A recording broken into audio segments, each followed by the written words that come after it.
Good morning, students. Today we are discussing about a new topic which name is flow chart.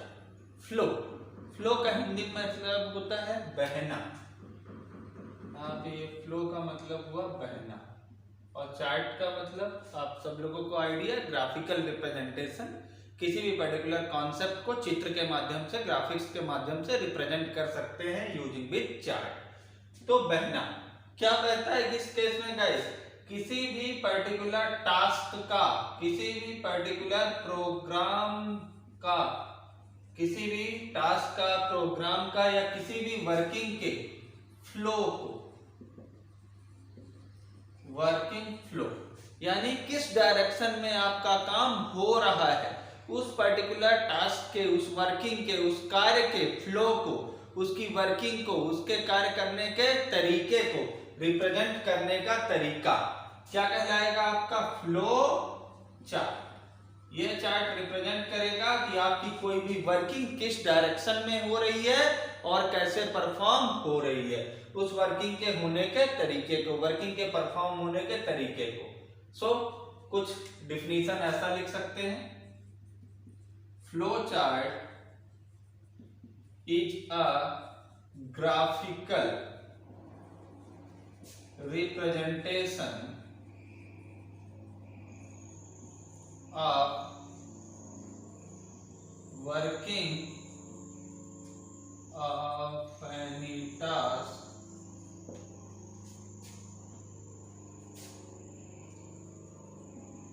using with flowchart. We can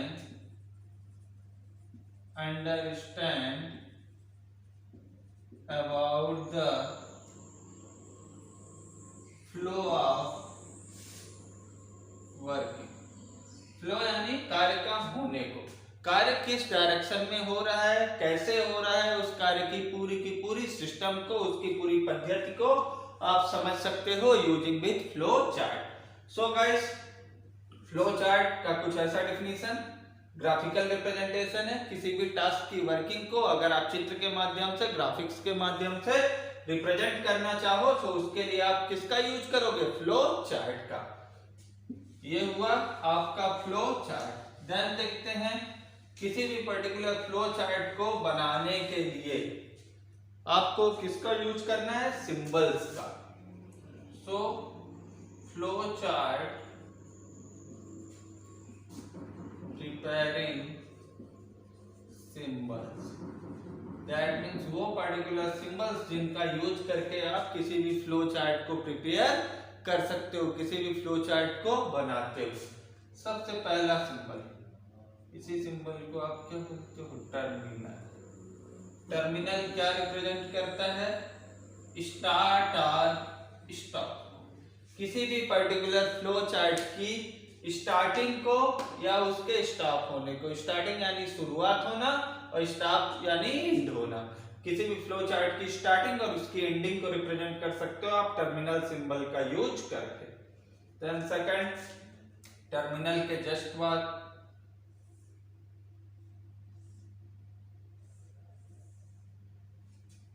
ये particular symbol for input rectangle ही बनता है, लेकिन इस rectangle का shape थोड़ा सा क्या हो रहा है, तिरछा हो रहा है, इटैलिक। तो for input. Then again simple rectangle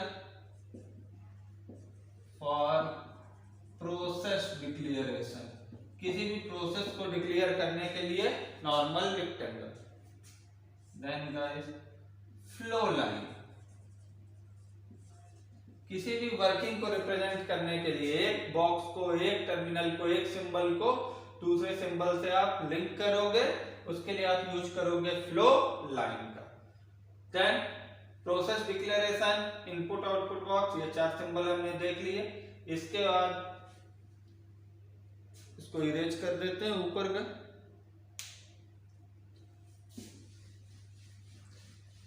इन चार सिंबल्स के बाद आपको एक और यहाँ पे सिंबल मिलेगा,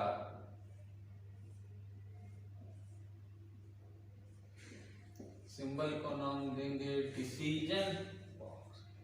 इस डिसीजन बॉक्स के अंदर क्या होता है, condition question mark true then false, यानी किसी एक कंडीशन के अकॉर्डिंग, कंडीशन अगर ट्रू है तो डायरेक्शन ट्रू ब्लॉक में जाएगा, और अगर कंडीशन फॉल्स होती है तो आपका डायरेक्शन कहां जाएगा, फॉल्स ब्लॉक में।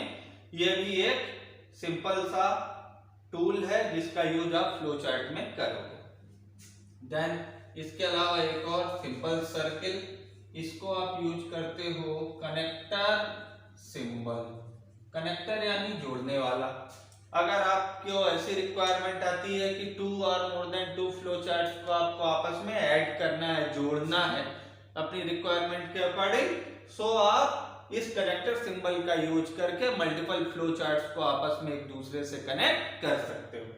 सो गाइस, ये बेसिक्स हैं आपके फ्लो चार्ट के, terminal, input output box, process box, flow line, decision box और लास्ट है आपका कनेक्टर सिंबल। इन्हीं 6 टूल्स का, इन 6 ग्राफिक्स का, इन्हीं 6 पिक्चर्स का यूज करना है, जिसका यूज करके आप किसी भी फ्लो चार्ट को डिजाइन कर सकते हो। सो सिंपल से एग्जांपल देखते हैं इन्हीं पर्टिकुलर डिवाइस, इन्हीं पर्टिकुलर डिजाइंस का, ग्राफिक्स का यूज करके किसी भी अच्छे फ्लो चार्ट को आप कैसे डिजाइन कर सकते हो। बेसिकली किसी भी वर्किंग को 3 टाइप्स में डिवाइड किया जाता है। फर्स्ट है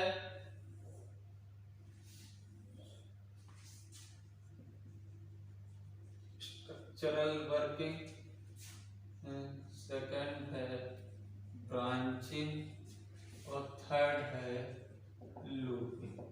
किसी को स्ट्रक्चरल को आप क्या बोलते हो, top down, top down working, linear working भी इसी को बोलते हैं। अब ये कैसा होता है, टॉप टू बॉटम, यानी ऊपर से नीचे आपकी वर्किंग का फ्लो कैसा होगा, पहला, दूसरा, तीसरा, चौथा, पांचवा, छठवां, देन इन, सिंपल सा step by step. Then simple सा एक फ्लो चार्ट, सिंपल सा क्वेश्चन पहले लेते हैं। Input 2 numbers and calculate total of them। एक सिंपल सा फ्लो चार्ट बनाना है जो कि 2 नंबर्स को इनपुट लेगा और उनका टोटल कैलकुलेट करके आपको देगा। So simple guys, first flow chart बनाने के लिए फर्स्ट सिंबल आपका क्या है, स्टार्ट। किसी भी फ्लो चार्ट को बनाने के लिए स्टार्ट। देन क्वेश्चन के अकॉर्डिंग देखिए क्या लिखा है, इनपुट 2 नंबर्स। सो हमको क्या इनपुट करना है, इनपुट के लिए कौन सा बॉक्स, इनपुट आउटपुट बॉक्स। तो इनपुट आउटपुट बॉक्स बनाइए। Then 2 number. सो 2 इनपुट करने के लिए, 2 नंबर्स को इनपुट करने के लिए 2 वेरिएबल्स यूज करेंगे। सो इनपुट करते हैं 2 वेरिएबल्स ए एंड बी। अब क्वेश्चन ये, वेरिएबल क्या होता है, वेरिएबल नेम से ही क्लियर हो रहा है, वेरिएबल, वेरी दैट मीन्स बदलना, और एबल का मतलब होता है सक्षम। दैट मीन्स कुछ ऐसा डिफिनीशन दे सकते हैं, ऐसा पर्टिकुलर ऑब्जेक्ट जो जरूरत के अनुसार अपनी वैल्यू को, अपने मान को बदलने की क्षमता रखता है, वो क्या कहलाता है, variable. Object which have the ability to vary the value according to users requirement. ऐसा ऑब्जेक्ट जो कि यूजर की जरूरत के अनुसार अपने मान को, अपनी वैल्यू को बदलने की क्षमता रखता है, वो क्या कहलाता है, वेरिएबल। सो यहाँ पे 2 वेरिएबल हमने लिए, ए और बी।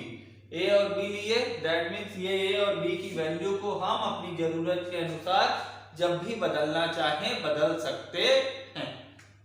अगर यहीं पे मैं वैल्यू फिक्स कर लूंगा तो ऑलवेज मेरा टोटल फिक्स होगा। अगर मैंने यहीं पे ले लिया इनपुट 5 and 6, तो ऑलवेज जब भी इनका टोटल करूंगा तो मेरे पास वैल्यू क्या आएगी, 11। बट यहीं पे मैंने अगर 2 वेरिएबल्स ले लिए ए एंड बी, ए और बी की वैल्यू मैं अपनी रिक्वायरमेंट के अकॉर्डिंग जब भी चेंज करूंगा तो मेरा टोटल जो है वो बाय डिफॉल्ट क्या होगा, चेंज होगा। So guys, input a b, then third variable also used for calculate total. Then t equals to a plus b।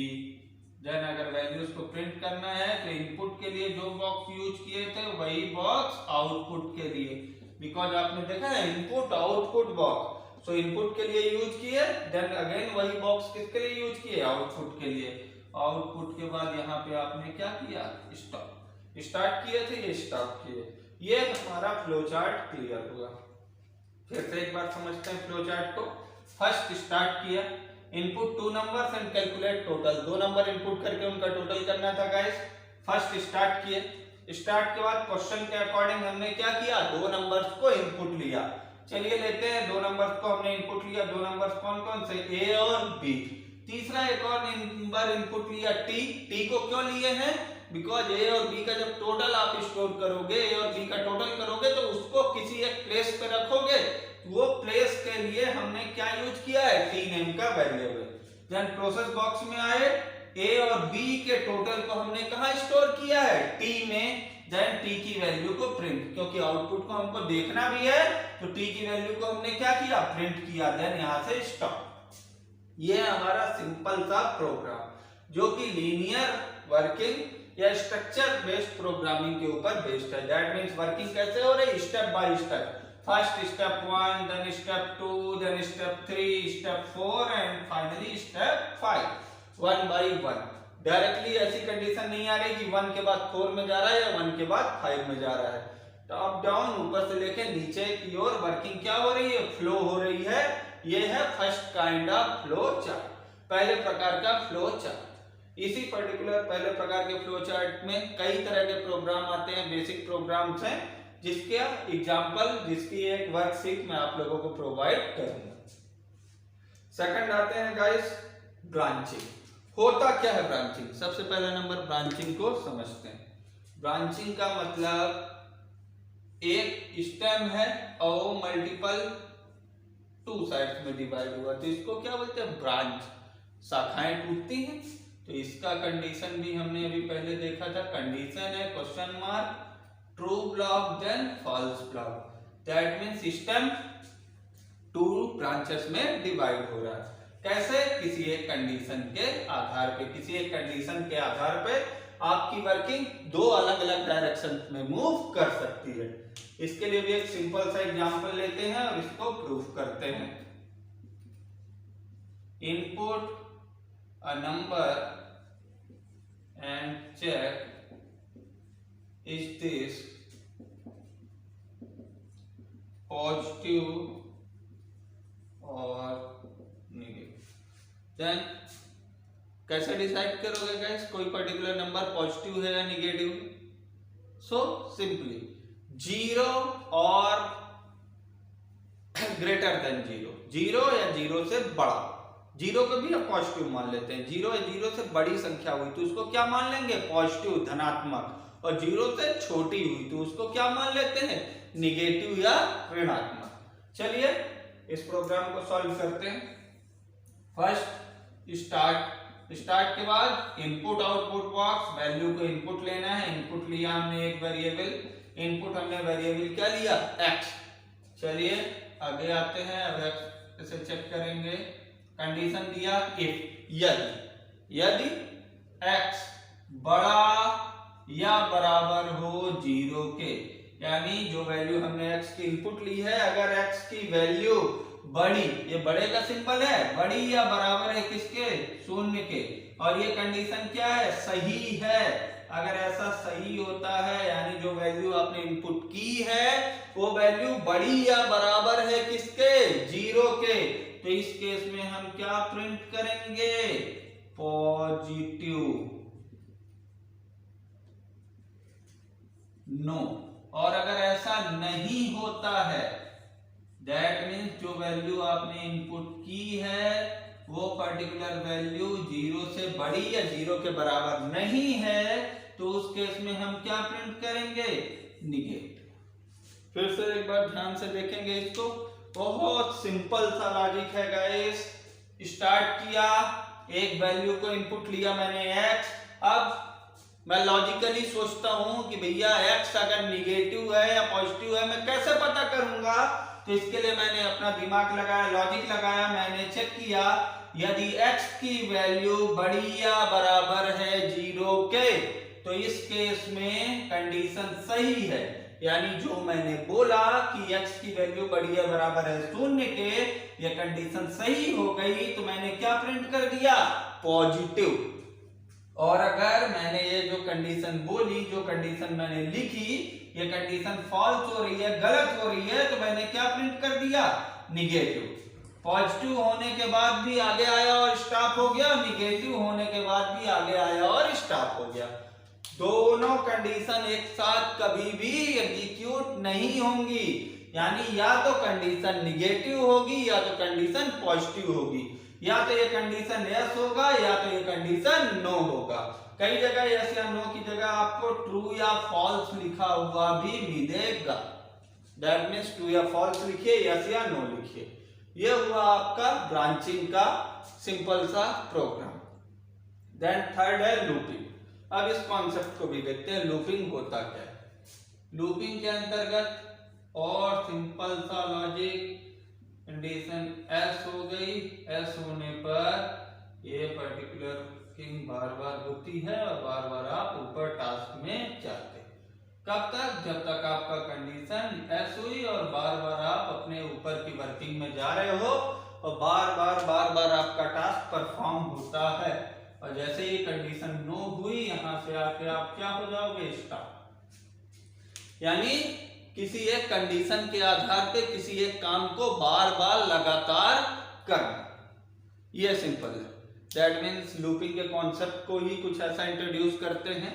Looping एक ऐसा कॉन्सेप्ट है जिसके आधार पे किसी एक कार्य को बार बार लगातार किसी एक कंडीशन के आधार पे किया जाता है। सिंपल सा एग्जांपल लेते हैं, किसी एक व्यक्ति को तब तक मारो जब तक वो बेहोश ना हो जाए।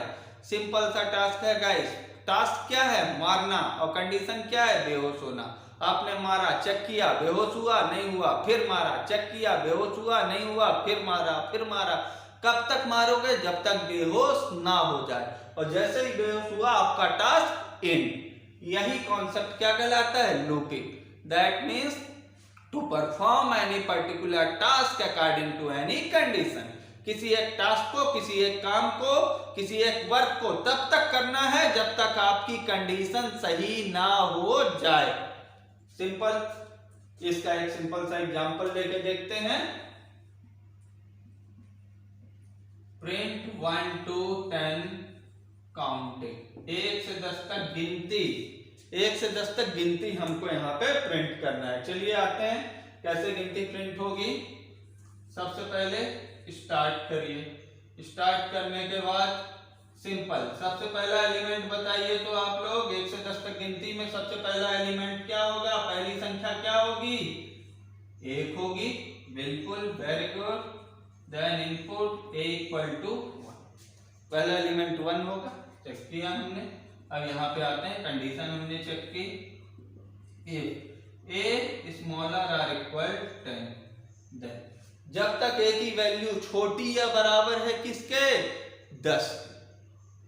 सिंपल सी बात को समझिएगा, जब तक a की वैल्यू छोटी या बराबर है 10 के। या सिंपल यहीं पे आप आए हैं, यहीं पे आपने इक्वल टू 1 लिया, यहीं पे आप एक और स्टेप कर सकते हो, यहीं पे वैल्यू को प्रिंट भी ले सकते हो। इक्वल टू 1 लिए हैं, यहीं पे आइए और वैल्यू को सबसे पहला नंबर प्रिंट ले लीजिए। चलिए आइए, आपने प्रिंट ले लिया ए को प्रिंट करने के बाद आइए और यहाँ पे कंडीशन चेक करिए, इफ ए छोटा या बराबर है 10 के, देन ये कंडीशन सही है। जब तक ए की वैल्यू छोटी या बराबर है 10 के, यहाँ से जस्ट ऊपर जाइए और बार बार प्रिंट लीजिए, ठीक है। और यहां से आइए,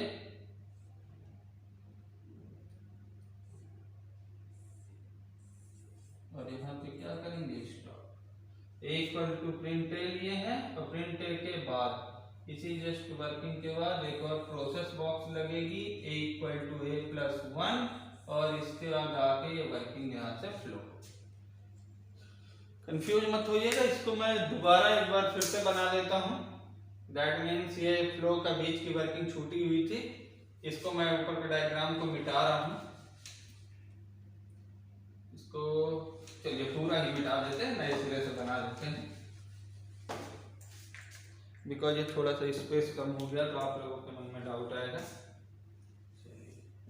ये स्टार्ट किया हमने, स्टार्ट करने के बाद ये simply into 10 input a equal to 1 लिए, a इक्वल टू 1 के बाद सबसे पहला नंबर वैल्यू को क्या कर लीजिए, प्रिंट करिए। प्रिंट किया a को प्रिंट करने के बाद एक और a equal to a plus 1, a equal to a plus 1 करने के बाद यहाँ से कंडीशन चेक करिए, इफ a छोटा या बराबर हो 10 के, देन अगर ये कंडीशन सही होती है तो अगेन ऊपर जाइए ट्रू होने पर, और ये कंडीशन फॉल्स होती है या गलत होती है तो यहाँ पे आइए और क्या करिए, स्टॉप।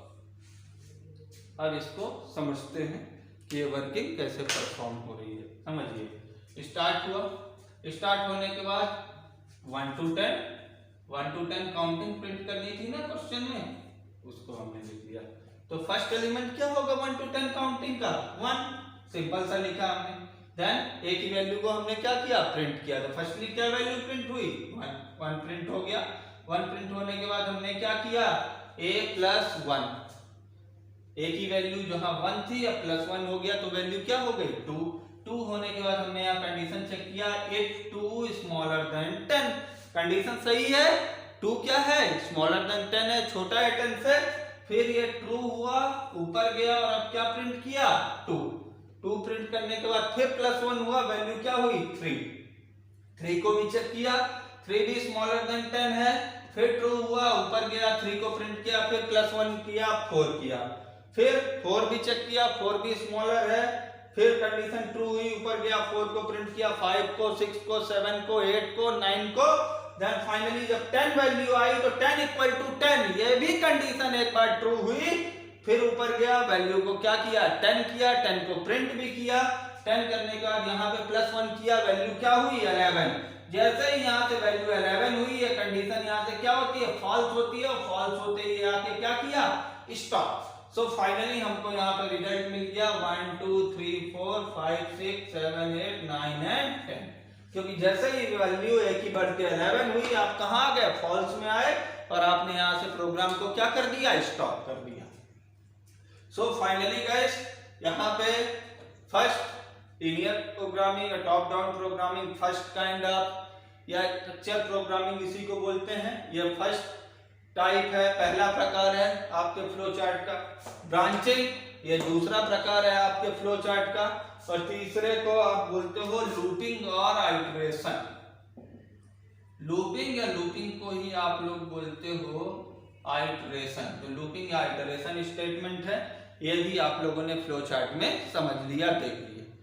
सो फ्लो चार्ट का बेसिक्स यहाँ से एंड होता है। इसकी एक छोटी सी वर्कशीट है, दैट मीन्स कुछ क्वेश्चंस हैं, वो मैं आप लोगों को सेंड करूंगा, उन पर्टिकुलर क्वेश्चंस को आप लोग प्रिपेयर करिए, और इसके बाद उन क्वेश्चंस के अकॉर्डिंग आपके पूरे डाउट्स इसके क्लियर हो जाएंगे। Okay, thank you.